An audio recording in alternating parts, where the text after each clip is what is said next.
Raj B Shetty sir ಅವ್ರ ಬಗ್ಗೆ ಹೇಳೋದಾದರೆ, ಆಗಲೇ ಹೇಳಿದ್ವಿ ಸೋಲ್ ಆತ್ಮಕಾರಕನಾಗಿ ಯೋಚನೆ ಮಾಡ್ತಾರೆ ಅಂತ.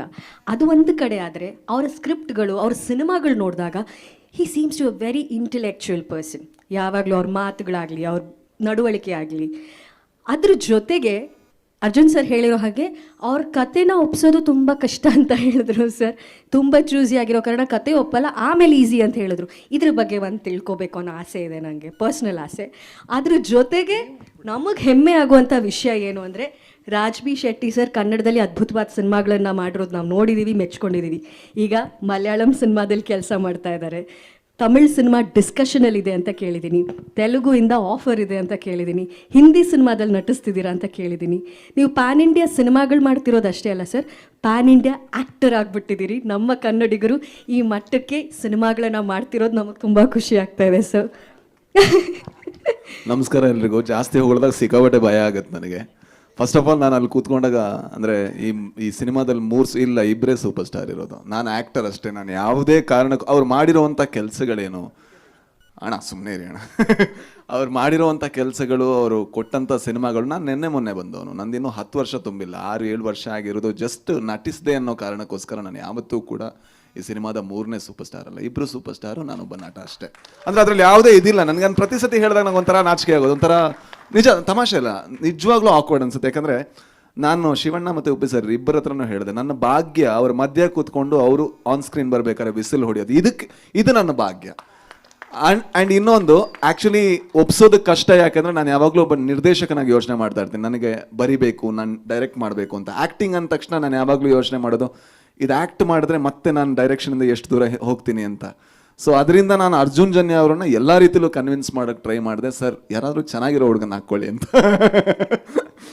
ಆದರೆ ಇವತ್ತು ಅವ್ರು ನನ್ನನ್ನು ಒಪ್ಕೊಂಡಿದ್ದು ನನ್ನ ಭಾಗ್ಯ ಅಂತ ಅನ್ಕೋತೀನಿ. ಯಾಕಂದರೆ ಒಬ್ಬ ಕನ್ನಡಿಗನಾಗಿ ಒಂದು ಒಳ್ಳೆಯ ಕನ್ನಡ ಸಿನಿಮಾ ಬರಬೇಕು, ಆ್ಯಂಡ್ ಅದನ್ನು ನಮ್ಮವ್ರು ನೋಡಬೇಕು, ಜೊತೆಗೆ ಹೊರಗಿನವರು ನೋಡಬೇಕು, ಇದು ನಮ್ಮ ಸಿನಿಮಾ ಅಂತ ನಾವು ಎದೆ ತಟ್ಕೊಂಡು ಹೇಳಬೇಕು ಅನ್ನೋವಂಥ ಸಿನಿಮಾಗಳನ್ನು ನೋಡಬೇಕು ಅಂತ ಭಾಳ ಆಸೆಯಲ್ಲಿರುವಂಥ ಒಬ್ಬ ಪ್ರೇಕ್ಷಕ ನಾನು.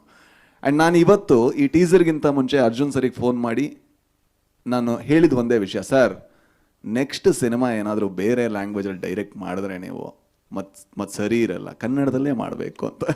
ಅದು ಯಾಕೆ ಹೇಳಿದೆ ಅಂದರೆ, ಅವರಲ್ಲಿ ಒಬ್ಬ ಶ್ರೇಷ್ಠ ನಿರ್ದೇಶಕನನ್ನು ನಾನು ನೋಡಿದ್ದೀನಿ. ಅಂದರೆ ಅವ್ರ ಬಗ್ಗೆ ಸ್ವಲ್ಪ ಮಾತಾಡ್ತೀನಿ. ಏನಂದರೆ, ಒಂದು ಸಿನಿಮಾದಲ್ಲಿ 60 ಪಾತ್ರ ಇದ್ದರೆ ಆ 60 ಪಾತ್ರಕ್ಕೂ ಡಬ್ಬು ಮಾಡಿ ಅದನ್ನು ಫೈನಲ್ ಮಾಡಿ ಅದಕ್ಕೆ DTS ಮಾಡಿ ಬೇರೆಯವರು ತೋರಿಸುವಂಥ ಒಬ್ಬ ಹುಚ್ಚ ಭೂಮಿ ಮೇಲಿದ್ರೆ ಅದು ಅರ್ಜುನ್ ಜನ್ಯ ಮಾತ್ರ. ಯಾಕಂದರೆ ಯಾರಿಗೂ ಸಾಧ್ಯ ಇಲ್ಲ ಸರ್, ಇಂಪಾಸಿಬಲ್. ಒಂದು ಪಾತ್ರಕ್ಕೆ ನಾವು ಡಬ್ ಮಾಡೋದ್ರೊಳಗೆ ಸುಸ್ತಾಗೋಗಿರ್ತೀವಿ. ನಾನು ಅವ್ರ ಸ್ಟುಡಿಯೋಗೆ ಹೋಗಿ ನೋಡಿದ್ರೆ ನನ್ನದೊಂದು 2 ಸೀನ್ ಬಿಟ್ಟಿದ್ರೆ ಯಾಕಂದರೆ ಜಾಸ್ತಿ ಕಿರ್ಚಿದೆ ನಾನು ಅದಕ್ಕೋಸ್ಕರ. ಬಟ್ ಎಲ್ಲ ಸೀನ್ಗಳ ಎಲ್ಲ ಪಾತ್ರಗಳು ಯಾವ ಥರ ಮಾತಾಡಬೇಕು, ಯಾವ ಟೋನಲ್ಲಿರಬೇಕು, ಇಷ್ಟು ಹುಚ್ಚು ನಾನು ನೋಡಲೇ ಇಲ್ಲ. ಜೊತೆಗೆ ಈ ಸಿನಿಮಾ ಆಗ್ತಾ ಇರಬೇಕಾದ್ರೆ ಆಗ್ತಾ ನನಗೆ ಭಯ ಆಗಕ್ಕೆ ಶುರು ಆಯಿತು. ಇದು ಚೆನ್ನಾಗಿ ಆಗ್ತಾ ಇದೆ ಗುರು, ಏನಾದರೂ ಸ್ವಲ್ಪ ಅವಸರ ಮಾಡಿದ್ರೆ ಹೆಂಗೆ ಅಂತ. ಆಮೇಲೆ ಇನ್ನೊಂದು ಲೇಯರ್ ಆ್ಯಡ್ ಆಯಿತು, ಅದು ಇನ್ನೂ ಚೆನ್ನಾಗಾಯಿತು. ಆಗ ಲಾಸ್ಟಿಗೆ ಹೇಳಿದೆ, ಸರ್ VFXಗೆ ತುಂಬ ಟೈಮ್ ಬೇಕು, ಆಯ್ತು ಸರ್ ಮಾಡೋಣ ಅಂತ. ಸಿನಿಮಾ ಹೋದ ವರ್ಷ ಮುಗ್ದಿದೆ, ಬಟ್ ಈ ವರ್ಷ ರಿಲೀಸ್ ಆಗ್ತಾ ಇದೆ.